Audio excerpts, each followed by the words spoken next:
നിസ്കരിക്കാത്തവർക്ക് വിജയമില്ലേ? ഇല്ലേ ഇല്ല. ഏറ്റവും കൂടുതൽ മരണത്തിന്റെ നേരത്ത് പ്രയാസപ്പെടുന്ന മനുഷ്യൻ നിസ്കാരം പരിഗണിക്കാത്തവനാണ്. അള്ളാഹു നമ്മളെ കാത്തുരക്ഷിക്കട്ടെ.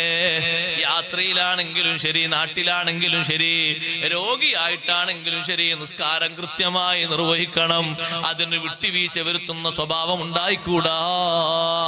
കറക്റ്റ് നിസ്കരിക്കുന്ന കുടുംബമാണോ? നിങ്ങളൊന്ന് പരിശോധിച്ചു നോക്കിക്കോ. ബറക്കത്തിനൊരു കുറവുണ്ടാകൂല.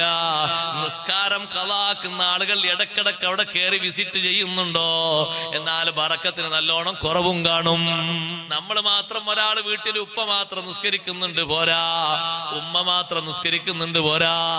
നിസ്കാര പ്രായമെത്തിയ മെമ്പർമാര് മുഴുവനും നിസ്കരിച്ചോളണം. വീട്ടിലേക്ക് പുതുതായി കടന്നു വന്നിട്ടുണ്ട് ഒരു മരുമകള്, മകന്റെ ഭാര്യ, അവരും നിസ്കരിക്കണം. എല്ലാവരും നിസ്കരിക്കണം.